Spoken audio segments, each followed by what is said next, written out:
What's going on, guys? We got some info on the new Fairy Tail game that's releasing next year. I'm excited for this game, and I hope you guys are too. The game looks gorgeous. Let's talk about this new info that just dropped, and I'm gonna give my thoughts on it. Make sure you hit the like button, subscribe if you guys are new, and let's talk some Fairy Tail.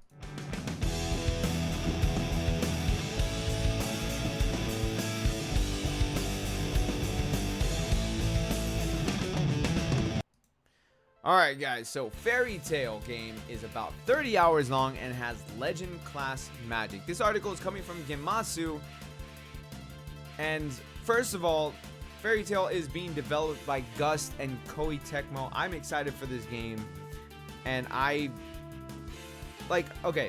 to be fair, or to be honest, I'm catching up on the Fairy Tail anime. I'm like in episode, I'm like early on in Fairy Tail right now. I'm like episode 75 or something like that.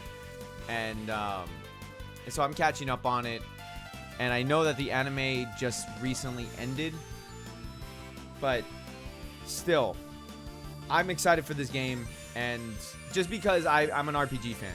That's one of the biggest reasons why I'm excited for this game, because I love playing RPGs, and RPGs by Koei Tecmo and Gust are fantastic. I love the Atelier Iris series. I love all the games that Gust has pushed out. Art Tonelico, Mana Kamiya series. Like, I'm excited for this one. Let's talk about this. The latest issue of Dengeki PlayStation has new information on publisher Koei Tecmo and developer Gust's upcoming Fairy Tail game. Here's the information tidbits. The main story alone should be about 30 hours of gameplay. I'm kind of iffy on that, and here's the reason why I'm iffy on the 30 hours of gameplay. Only because my chair is falling again. Only because the game's not out yet. The game's still being developed. It's not done. Okay, so the game's not done. 30 hours is kind of short for an RPG, especially considering, like, let's take for example Legend of Heroes Trails of Cold Steel, just because I've been playing it a lot recently. Trails of Cold Steel, the first one took me 75 hours to beat. That's with turbo mode on and me skipping some scenes. Atelier Lulua, which is the most recent Atelier game that's come out. I can't speak right now. The next one coming out is Atelier Ryza. Atelier Lulua, which is also made by Gust, gave me about 60 hours of gameplay story-wise. Okay, well, not story-wise, about 45 hours of story, and then the next 15 hours is probably alchemy and stuff like that, like me messing with things. But either way, 60 hours of gameplay. Okay, that's a lot of hours of gameplay in it. And so most RPGs, typically about 45 to 50 hours is the average of an RPG these days. So 30 hours is on the low side. I could see it, honestly, once it's all said and done, I could see about 45 hours of gameplay story, and then another 15, 20 hours of side story and stuff like that, depending on how much side content they actually want to put in this. So, speaking of side content, there is side content such as character episodes and special costumes, so it should actually take longer than 30 hours, which is fantastic. If you guys have played Attack on Titan 2 Final Battle, then you know that in that game, which is also developed by Koei Tecmo, there is character episodes, which adds a lot of gameplay to the story. So not only do you have the main story, you have the character episodes, and if they're doing that, then that could open up the doors for a lot of hiccups that I have. That could open up the doors for a lot of things to come in the future, such as DLC and maybe season passes, which I would be okay with that. If they're giving us DLC season passes for a game like this to add more story and add more to the game, I'm all for that. I'm okay with that. You give me 45 hours of story gameplay with another 15 hours of side stories, and then on top of that, you're going to give us DLC season passes that are actually worth it, then you got my money all day long. All day long.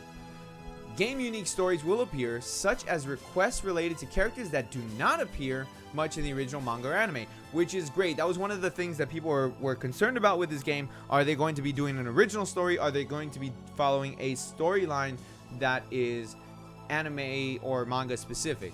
So they're going to have game unique stories, which is fantastic. There are more than 10 playable characters. Great. Give us diversity. I love it all day. Trails of Cold Steel had freaking 13 playable characters in the first game. It was crazy. Too much is a thing, though. There's too much of a good thing. This isn't a fighter. This is an RPG. Too many options. You usually end up sticking with like a certain amount, and then you're good to go. There are costumes. Dude, sweet. Downloadable content is being considered. You know they'll do it. You know they'll do it. For a game like this, for Fairy Tail, you know they would do DLC. And not just because on a money making aspect of it, but because there's so much story to tell. Like, I would love to be able to play the actual stories from the anime, even if it is DLC packs. Like, that'd be great. Give us the story arcs as the DLC. I'm okay with that. That doesn't bother me, especially if they do it like season pass. You pay $25, and now they're gonna give us like another 30 hours of content or whatever the case is.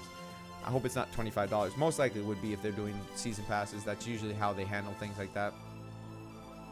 Let's see. As your guild rank increases, your magic links will become greater, and you can learn ultra magic-esque legend class magic. Sweet. By fulfilling the requests of the townspeople, you will be able to upgrade your guild's various facilities. Sweet. So that's similar to like Atelier Meru.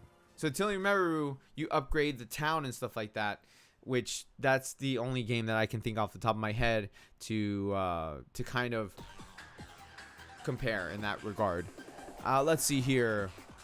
Your bonds with your your bonds with your party will deepen as you place them in your party or fulfill requests together. Okay, so there's a bond aspect of it, which is cool. I actually appreciate that.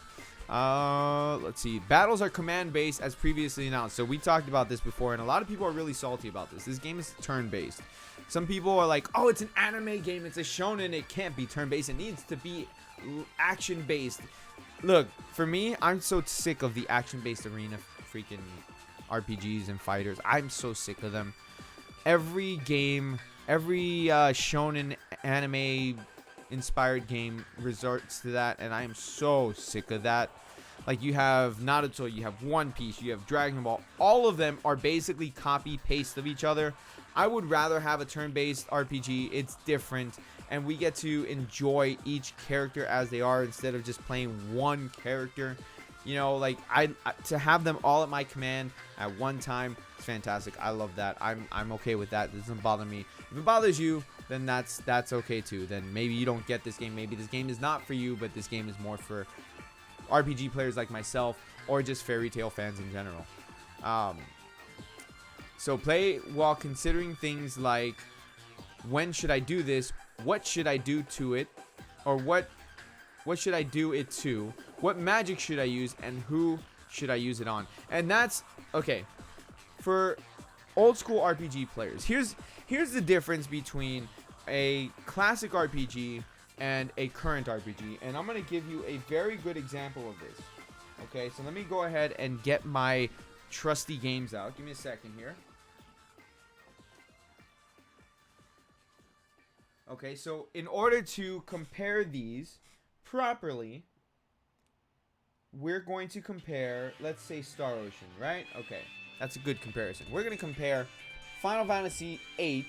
I was trying to grab 7, but 7 was next to it, and I grabbed 8 instead. So Final Fantasy VIII to Star Ocean, Integrity and Faithlessness. We're going to compare them as far as combat goes, okay? So Final Fantasy VIII is a turn-based RPG that has active time battle.